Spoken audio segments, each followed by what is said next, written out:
আসসালামু আলাইকুম ছাত্রছাত্রী বন্ধুরা, তোমরা কেমন আছো? তো আজকে আমি ঢাকা বিশ্ববিদ্যালয়ের খ ইউনিট অর্থাৎ মানবিক ইউনিটের বাংলা যে কোশ্চেনগুলো গত বছর সেট হয়েছে সে সম্পর্কে কিছু কথা বলবো। তো আমরা জানি যে ইংলিশের মতোই বাংলার গুরুত্ব কম নয়।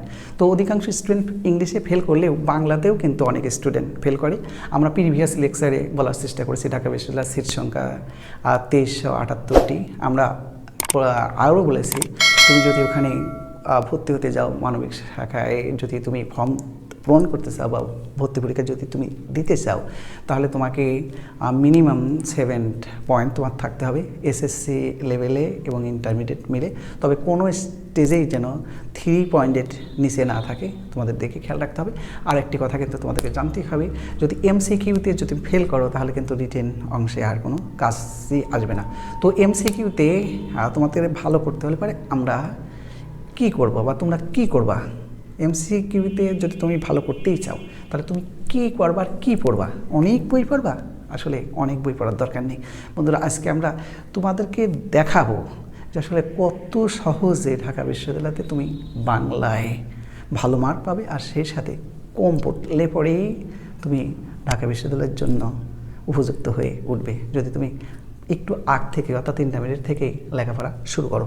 তো বাংলার জন্য আমার যে সাজেশন থাকবে তোমাদের প্রতি, ফার্স্টে বোর্ড কর্তৃক নির্ধারিত যে বাংলা ফার্স্ট পেপারে গদ্য এবং পদ্য, সেগুলো তোমাদেরকে একদম সুন্দরভাবে একদম ফার্স্ট টু লাস্ট ক্লিয়ার করে পড়তে হবে। একটি বই, এখান থেকে তুমি 4-5টা কোশ্চেন পাবে। তারপরে 9-10 তোমাদের জন্য নির্ধারিত যে ব্যাকরণ বইটা ছিল অর্থাৎ বোর্ড কর্তৃক প্রদত্ত, সেটা যদি পড়ো আলহামদুলিল্লাহ, এই দুটো বই পড়লে পরে তোমার অনেক মার্ক পাবা। আর সেই সাথে সহপাঠ বইটা তোমাকে দেখতে হবে। তো বন্ধুরা, এই 3টা বই যদি তোমরা পড়ো আর গাদা গাদা বইয়ের দরকার হবে না। তুমি বাংলাতে শুধু মার্কই পাবা না, একটা সন্তোষজনক মার্ক পেয়ে তুমি সুন্দর একটা সাবজেক্টও পেতে পারো। তো বন্ধুরা, এখন তোমাদেরকে নিয়ে যাব বাংলার কোশ্চেন কোথা থেকে আসছে, কত পৃষ্ঠা থেকে আসছে, কীভাবে পড়লে পারে আমাদের প্রিপারেশনটা আরও ভালো হবে সেই সম্পর্কে আলোচনা করায়। চলো এখন আমরা যাই গত বছর ঢাকা বিশ্ববিদ্যালয়ের কোশ্চেন, বাংলা কোশ্চেনে। ছাত্রছাত্রী বন্ধুরা, তোমাদের সাথে এখন যে বিষয় নিয়ে আলোচনা করব বাংলা আর ঢাকা ইউনিভার্সিটি ভর্তি পরীক্ষা 2019-20 যে কোশ্চেনটা আসছে সে সম্পর্কে। তো বন্ধুরা, আমরা মনে জানি খ ইউনিট মানে মানবিক শাখা। এই মানবিক শাখায় অধিকাংশ স্টুডেন্ট এবং ইংলিশের সাথে সাথে অনেকে বাংলাতেও ফেল করে। তো এখানে গত বছরের যে নতুন নিয়ম অনুসারে বাংলাতে কোশ্চেন আসে এমসিকিউর জন্য 16টি কোশ্চেন আসে, আর প্রত্যেকটি কোশ্চেনের মান 1.25। যদি আমরা কেউ ভুল করি তাহলে কিন্তু মনে রাখতে হবে 0.25 কিন্তু কাটা যাবে সেটা সহ, অর্থাৎ 1.25 কিন্তু কাটা যাবে। এখানে অনেকে বুঝতে আমাদের সমস্যা হয়। আর 5 মার্কের জন্য 6 পেতে হয়, তবে 6 পেতে হবে বটেই। তোমাদেরকে জানাই, কমপক্ষে 5টা উত্তর কিন্তু শুদ্ধ হতে হবে। এর ভিতরে যদি কোনো ভুল টুল করে ফেলি তাহলে তো আগে বললামই আমরা বাংলাতেও ফেল করব। তো বন্ধুরা, বাংলায় যদি আমরা ভালো করতেই চাই, যে বইগুলো আমাদের পড়তে হবে তোমরা হয়তো ইতিমধ্যে স্ক্রিনে দেখছো, তারপরে আবার আমি একটু স্মরণ করে দিতে চাচ্ছি। বাংলা ব্যাকরণ বই, যেটা বাংলা ভাষার ব্যাকরণ 9ম শ্রেণীর জন্য বোর্ড কর্তৃক যেটা নির্ধারিত, সেখান থেকে আমাদের কোশ্চেন আসছে গত বছর 6টি। তারপরে বাংলা সাহিত্য, বাংলা সাহিত্যের যেটা বোর্ড কর্তৃক আমাদের ইন্টারমিডিয়েট লেভেলে অর্থাৎ একাদশ দ্বাদশ শ্রেণী এবং আলিম শ্রেণীর জন্য যেটা নির্ধারিত, সেখান থেকে আসছে 8টা কোশ্চেন। তো বন্ধুরা, তারপরে সহপাঠ, যেটা একটা উপন্যাস আছে, একটা নাটকটি সিরাজদৌল্লা এবং আমরা জানি উপন্যাস লাল সালু, সেখান থেকে একটা করে মোট 2টি। তো এখানে ব্যাকরণ থেকে আসলে হুবহু ওই বই থেকে যে 6টি আসছে কিন্তু এমনটি নয়। তো আমরা বিস্তারিত আলোচনা এখন যাবো আমাদের কোশ্চেনে।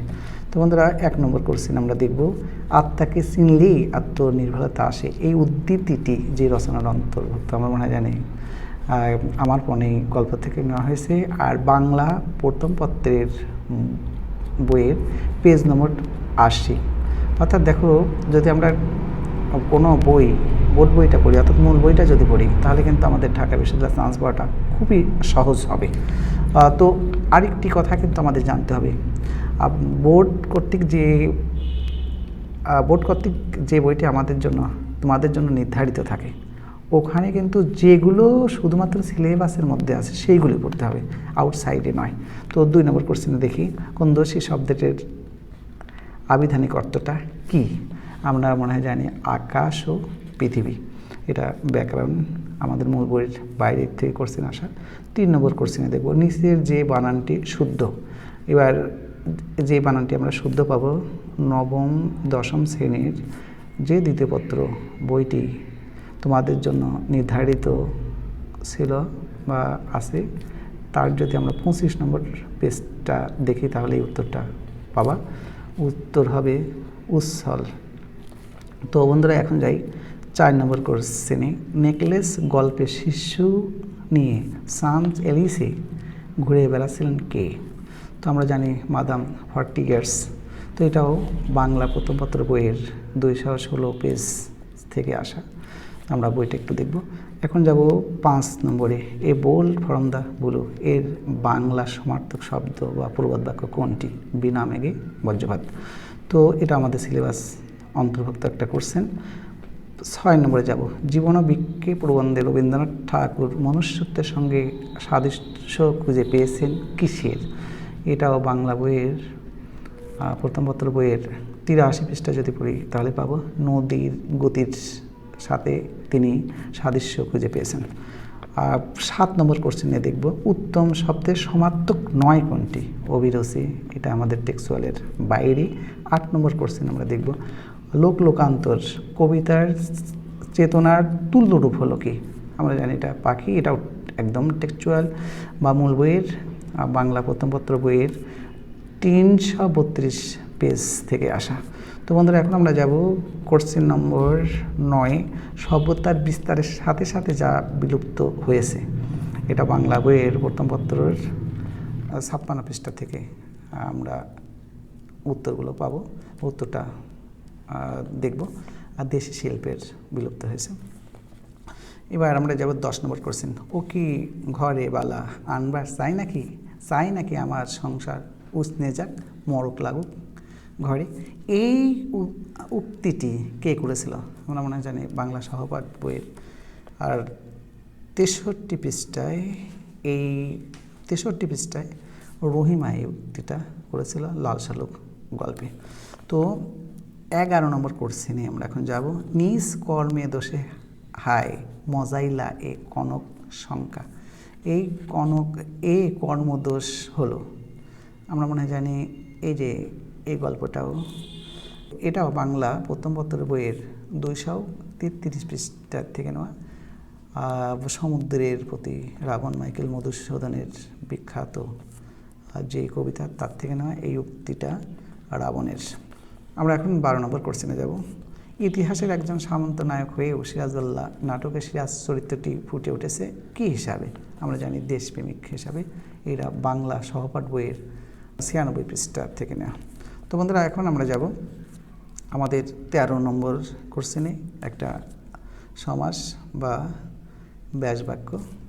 নয়ন কমল এর যথাযথ ব্যাস বাক্যটা হবে নয়ন কমলের ন্যায়। এটা আমরা জানি আমাদের গ্রামার বইটা যদি পড়ি নবম শ্রেণী বা যে কোনো, তাহলে উত্তরটা আমাদের জন্য খুবই সহজ। 14 নম্বরে যাব, কোহেলি উত্তরী তলে মাঘের সন্ন্যাসী। আমরা মনে হয় জানি মাঘের সন্ন্যাসীটা উত্তর হবে সুফিয়া কামালের বিখ্যাত যে কবিতা তাহাকেই পড়ে মনে। এই গল্প থেকে না, বাংলা বইয়ের 281 পেজ থেকে আমরা এই উত্তরটা পেয়েছি। তো বন্ধুরা, এখন যাব এক কথায় প্রকাশ। যিনি ন্যায়শাস্ত্র জানেন তাকে বলা হয় ন্যায়িক, যা বাংলা বইয়ের প্রথম পত্র বইয়ের 13 পৃষ্ঠাতে উত্তরটা আছে। তো বন্ধুরা, এখন আমাদের একদমই শেষ প্রান্তে আমরা চলে আসছি। অপূর্ব শব্দটির যত সন্ধি বিচ্ছেদকে, অর্থাৎ সন্ধিটাকে প্রযোগ উড়। আমরা নবম শ্রেণী বইয়ের 38 পৃষ্ঠা থেকে এই উত্তরটা পেয়েছি বা পাবো। তো বন্ধুরা, এই যে আজকে বাংলা যেটা আলোচনা করা হলো, এখান থেকে আমরা দেখলাম বিভিন্ন বই থেকে না ছুটে যদি মূল বইয়েতে যদি আমরা থাকি তাহলে আমরা সবগুলো উত্তরই পাবো। আর ইনশাল্লাহ ঢাকা বিশ্ববিদ্যালয় ভালো একটা সাবজেক্ট নিয়ে আমরা পড়তে পারবো। তো অনেক বইয়ের পিছনে আমরা দৌড়াবো না, 3টা বই জাস্ট সুন্দরভাবে পড়বো। ইন্টারমিডিয়েট ফার্স্ট ইয়ার থেকে শুরু করে সেকেন্ড ইয়ার এবং অ্যাডমিশন পর্যন্ত আমাদের বোর্ডের রেজাল্টও ভালো হবে, সেই সাথে অ্যাডমিশন টেস্টে আমরা ভালো করব। আর স্বপ্নই যদি হয় পাশ্চাত্যের অক্সফোর্ড, তাহলে কেন নয় মূল বই, এই স্লোগান নিয়েই আমরা আগাবো। No more today. আল্লাহ হাফেজ।